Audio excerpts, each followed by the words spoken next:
morning students, welcome to Hindi classes.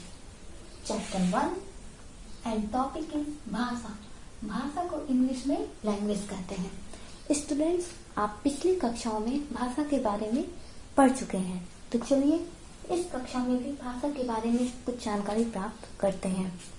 तो देखिए, भाषा जो है वो संसार में प्रत्येक इंसान को अपने मन के भावों को प्रकट करने के लिए किसी न किसी ध्वनि की आवश्यकता होती है।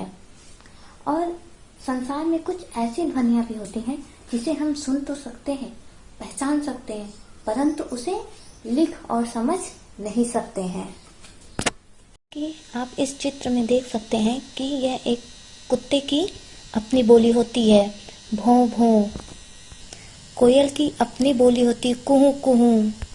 और मुर्गा और मुर्गी की अपनी एक बोली होती है। जानवरों की जो बोली होती है उसे हम सिर्फ सुन सकते हैं या पहचान सकते हैं कि वो किस जानवर की बोली है, परंतु उसे हम समझ नहीं सकते कि वह क्या बोल रहा है।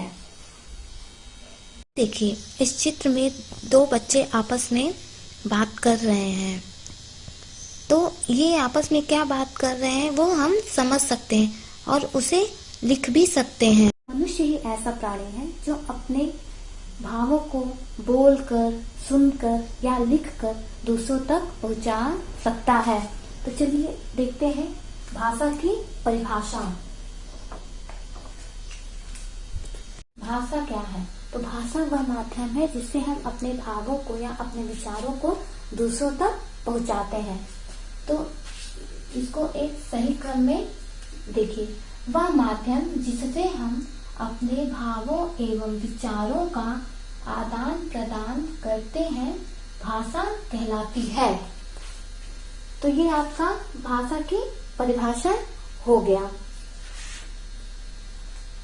अब आगे बढ़ते हैं भाषा के प्रकार। तो देखिए, भाषा के दो प्रकार होते हैं, पहला लिखित भाषा और दूसरा मौखिक भाषा। देखते हैं लिखित भाषा की परिभाषा। जिस भाषा के द्वारा हम अपने विचारों एवं भावों को लिखकर दूसरों तक पहुंचाते हैं वह लिखित भाषा कहलाती है, जैसे अखबार, पत्र इत्यादि। तो देखिए, लिखित भाषा वह माध्यम है जिसके द्वारा हम अपने मन के भावों को या अपने मन के विचारों को किसी से लिखकर प्रकट कर सकते हैं। जैसे कि पहले के समय में चलता था पत्र लिखकर भेजना, तो हम अपने भावों को, अपने विचारों को पत्र के द्वारा दूसरों तक पहुंचाते थे।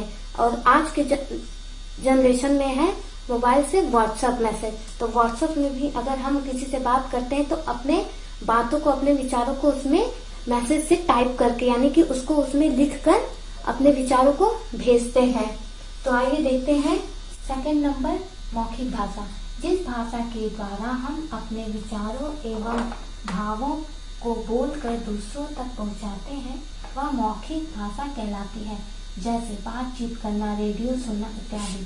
तो देखिए, मौखिक भाषा वह माध्यम है जिसके द्वारा हम अपने भावों को किसी से बातचीत कर या रेडियो सुनकर या फिर टेलीफोन भी एक माध्यम है मौखिक भाषा का।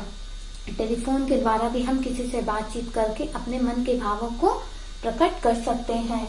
तो ये देखिए, आपका भाषा की परिभाषा ये हो गया कि भाषा के कितने प्रकार होते हैं और दोनों प्रकार की परिभाषा हो गया।